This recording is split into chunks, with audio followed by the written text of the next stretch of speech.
For a bit of context, I already had a rocky relationship with my family, particularly my mother, 63 years old, and this sister.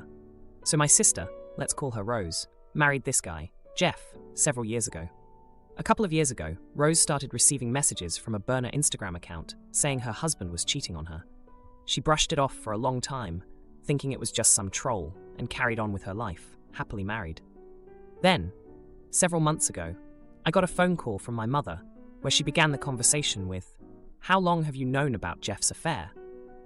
After I denied any knowledge, she explained that Jeff had told Rose about his affair and that the woman was threatening to ruin his marriage. The woman claimed that she and I were really close friends and I knew everything about their affair and could ruin my sister's life with the intel I had fed her.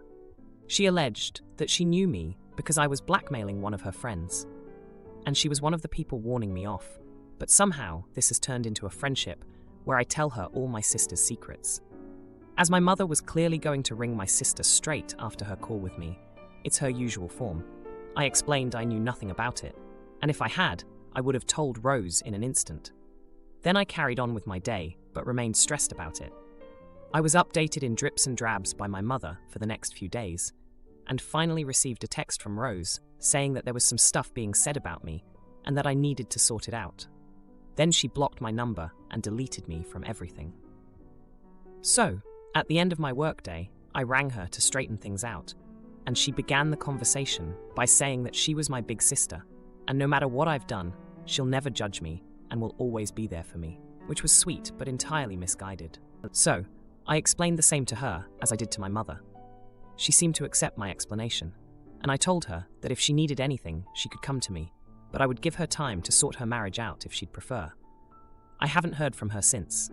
Since then, apart from a brief period of contact when my stepdad was in the hospital and a couple of texts updating me on big family things, i.e. deaths, etc., I haven't had any contact with my mother either. Last night, I got a phone call from Jeff while at a friend's birthday party. He asked if I was going to my mother's for Christmas. I said no, and he actually dared to ask me why. I explained that I was at a friend's, so I didn't want to get into it right then. But there were a myriad of reasons that he was aware of. He then said he'd call me today, and hasn't. While I don't feel guilty for not going home for Christmas, I know my family will try to make me feel bad. So, basically, yeah, am I the idiot? Now for a few comments before the update. Comment 1. Not the idiot. The only person responsible for the affair is the person having the affair. It doesn't matter if you knew, didn't know, threatened, or whatever. The husband is the one who decided to cross the line and engage in a relationship with someone else. Comment 2. Not the idiot, I think. Are you not going home because Rose and Jeff will be there and you want to avoid a confrontation? Or are you not going because you made other plans? Or is there another reason for not going? Now for the update. Hey everyone, thanks for all the support on my last post. It's been a wild few days, and I've got some updates for you. So, after Jeff's call, I was pretty annoyed. I mean, the nerve of him to ask about Christmas after everything that's happened. But things took a turn the next day. My phone buzzed, and it was Rose. I was shocked, because, remember, she had blocked me on everything. My heart was racing as I answered. "Hey," she said, her voice shaky. "Can we talk?" Turns out, Rose had been doing some thinking. She told me that after our last conversation, she started to doubt the whole story about me being involved in Jeff's affair. She had been reflecting on our childhood, how we used to stick together no matter what, and it didn't add up. I felt a mix of relief and frustration. Why had it taken her so long to see the truth? We agreed to meet up the next day at our old hangout spot, the park where we used to play as kids. It was a cold day, but the sun was out, and it felt right to clear the air there. As I waited for her, I thought about our past. Rose had always been the protective one, looking out for me when our parents were too busy arguing with each other. And here I was, needing her to believe in me again. She arrived, and we sat on the bench, just like old times. She apologized for not believing me sooner. I could see the regret in her eyes. She explained that Jeff had confessed to everything. The burner account, the affair, the lies about me being involved. He had been trying to cover his tracks by throwing me under the bus. I was floored. I mean, I knew the guy was a cheater, but to drag me into it? That was low. Rose and I talked for hours, reconnecting and rebuilding our bond. She told me she was leaving Jeff, that she couldn't be with someone who had so little respect for her and her family. I supported her decision. It was tough, but she was strong, and I was proud of her for standing up for herself. The next day, I got a call from my mother. I braced myself for another round of accusations, but instead, she was crying. She said she was sorry for not believing me, that she had been fooled by Jeff's lies. She asked if I would come over to talk. I was hesitant, but I agreed. Our relationship had been strained for years, but maybe this was a chance to mend things. When I got to her house, it was like stepping into the past. The same pictures on the walls, the same smell of her cooking. We sat at the kitchen table, and she told me about how she had confronted Jeff after Rose left him. She had demanded the truth, and he had finally come clean about everything. My mother was a tough woman, but she had been blinded by her desire for Rose to have a perfect marriage. She admitted that she had been wrong about me and asked for forgiveness. It was a lot to take in. I had been angry with her for so long, but seeing her so vulnerable, I couldn't hold on to that anger. We hugged, and it felt like a weight had been lifted. The next few days were a blur of family meetings and long conversations. Rose moved back in with our mother while she figured out her next steps. I helped her pack up her things from the house she shared with Jeff. It was tough, seeing her go through the memories, but she was determined to move on. And then, just when I thought things were settling down, Jeff showed up. He had the audacity to come to our mother's house, begging Rose to take him back. He was met with the door slammed in his face. Rose stood there, shaking but resolute. Our mother wrapped an arm around her, and I couldn't have been prouder of both of them. In the end, Rose decided to go back to school to pursue her dream of becoming a teacher. She had put it off for Jeff, but now she was taking control of her life again. Our mother was supporting her, and I was helping out however I could. As for me, I realized that family was more important than I had given it credit for. We had our issues, sure, but when push came to shove, we stuck together. It wasn't perfect, but it was a start. And Jeff, well, he tried calling a few more times, but we were done with him. Rose was moving on, and so were we. Husband books Christmas trip without me, so I cancel his flight. He's furious, but then he sees the nursery. Oh boy, he's got a surprise coming. My husband is Jewish, and I am a culturally Christian atheist. Went to Catholic school, grew up celebrating Christmas, and still celebrate with family and friends. A few weeks ago, I mentioned I was getting 2 extra days off from work during the holiday, and that I thought we should use the time to start preparing the nursery. I'm 5 months pregnant, and the room needs some work. Furniture and the guest bed removed, sickeningly bright green walls repainted, and the carpet deep cleaned. At the time, he agreed. Well, it turns out that not only did he not take any additional time off himself, he has weeks and weeks of unused vacation. He has made plans to spend Christmas with his Jewish parents. They apparently invited him since he didn't get to visit on his dad's birthday or Hanukkah because of infection 19 in their household. I just found all this out today when I said we should start the nursery on Christmas Day, since we usually visit my family on Christmas Eve, and I'll be busy on Saturday doing last-minute shopping and wrapping. I'm floored. My husband chose to disregard our plans and spend the holiday with people who do not celebrate it, rather than with his wife, who does. And he wasn't planning to tell me about it. I already knew he struggles to ever say no or set boundaries with his overbearing parents, who could have easily scheduled time on Friday or Saturday before Xmas Eve or next week to gather. But this seems so beyond anything I would have expected from him. I'm starting to feel like we're not even married anymore. He didn't consult me on his plans for Christmas. He's leaving me alone that day and the next to deal with the nursery on my own. I've had to nag him every other week for the last 2 months to start checking out local daycares, since I'm swamped at work, and his workload is relatively light. He finally got info from one daycare. I've nagged him for the last 2 months to look into life insurance in consideration of the baby, but he hasn't. I'm starting to feel like I might as well be alone. He's sheepishly tried to apologize, but I won't speak to him, and I'm genuinely wondering if this relationship is coming to an end. Our anniversary was a few months ago, and the day before he realized he double-booked himself and cancelled our dinner to go to his grandmother's birthday dinner. He never rescheduled anything for us. Am I overreacting? Am I the idiot for not being open to an apology that doesn't involve cancelling plans with his parents? Which I know he will not. Edit, because it's been mentioned a few times. Husband's parents do not have their own Christmas Day tradition. We have been together several years, and he has not historically visited them. They are making up for missing Hanukkah, which they could have asked to do on several days other than Christmas. Update: husband saw post. I didn't know he followed me. He has been extremely regretful and apologetic. Obviously, not fully resolved, but I'm not wondering if am I the idiot anymore. He basically took full responsibility for everything here. Thanks for the perspectives, and thanks for inadvertently helping give my husband a wake-up call. Again, not fully resolved, but you basically did the first step for me. Now for a few comments before the update. Comment 1. OP. If he wanted to be with you on Christmas, he would be. If setting up the nursery was important to him, he would do it. Ask friends and neighbours if they have older teenage children or children home for winter break from college who want to earn money by setting up the nursery. This way, you get to pick the colours, furniture, theme, etc. Also, paint the walls before cleaning the carpet. If he says he wants to do the work, then that's fine. Don't shut him out. Welcome his involvement. Comment 2. Not the idiot. Your husband decided to bail on his pregnant wife for 2 days and didn't even plan on telling her. Did he think you wouldn't notice? That it was Christmas makes it worse. That you're an atheist doesn't matter, since for many people, including yourself, it's understood to be a secular holiday, much like Thanksgiving. Time to give this marriage a serious rethink. Now, for the update. Hey everyone, thanks for all the support on my last post. It's been a hectic week, and I've got some updates for you. After my husband saw my post, he was really sorry about everything. He said he didn't realize how much his actions were hurting me. We had a long talk, and he promised to make things right. He even started to help with the nursery, which was a big relief. But then, things took a turn. I found out that he had been texting his mom behind my back, complaining about me. He said I was making a big deal out of nothing, and that I was being too sensitive. I couldn't believe it.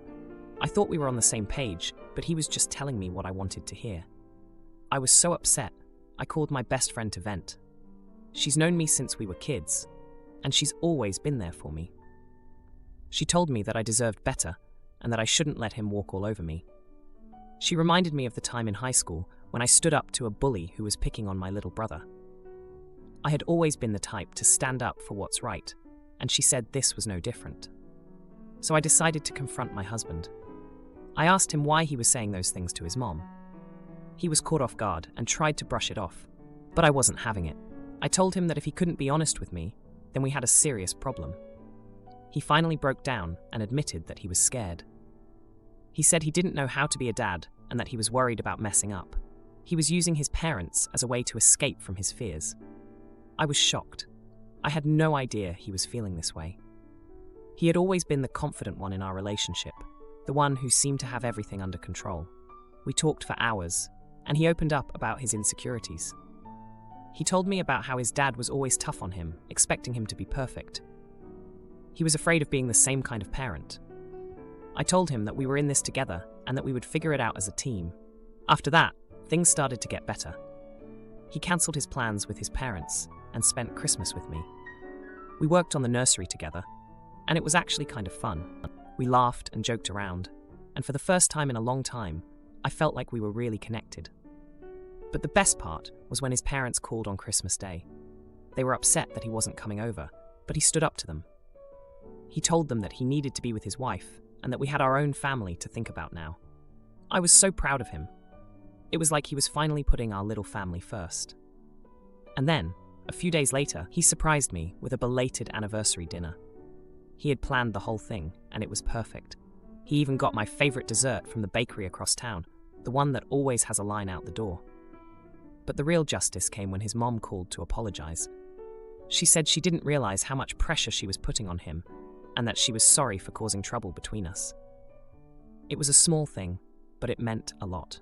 It felt like we were finally being seen as our own family, separate from his parents. Sister's wedding ruined by deadbeat dad, so she unloads years of hurt. His face when she reveals the baby isn't his. I'm 27-year-old female, the middle child. I have an older sister Lana, 32-year-old female, and a younger sister Asha, 25-year-old female. When Lana was 7 years old, our deadbeat father walked out of our lives. Lana is the only one who remembers him from back then. And before he left, he was totally, utterly cruel to her, saying she was disgusting, a mistake, saying he wanted her to die, saying she should be punished for what his mom did to him. All because Lana looked like our deadbeat father's mom. Mom actually had to get the police to stop our deadbeat father. Then he abandoned us, dodged child support by quitting his job and basically making it look like he had no money, and then disappearing and making sure he could not be found. We struggled financially. Mom did her best. She was amazing. But Lana? Lana was exceptional. She did more than any kid should do. She even filled in as a dad sometimes. Both Asha and I went to father-daughter dances with Lana filling in since Mom had to work. 2 years ago, Asha decided she wanted to track our deadbeat father down. It was something she wanted all three of us involved in. Lana declined and told Asha she would have nothing to do with our deadbeat father. I told Asha I was not interested in finding someone I didn't remember and who went to such great lengths to abandon us both physically and financially. She found him and started up a relationship. It has strained the relationship between her and Lana because Lana refuses to be around him. Asha got married a few weeks ago. She asked Lana and me to be her joint maids of honor. Then she announced she invited our deadbeat father. Lana wanted to pull out and not attend the wedding at all. She said she could not be around him. Asha begged her to come and told her she could ignore him and act like he was invisible, and she would do her best to keep him away from her. So Lana agreed. Our deadbeat father gave Asha away and was so close to Lana and me as we walked down the aisle. Then Asha tried to get photos taken of all of us together, and he stood close to Lana and tried talking to her. He followed her around. Mom and I both tried to make him stop, but he wouldn't. Lana ended up snapping a couple of times during the wedding. Asha was upset about that.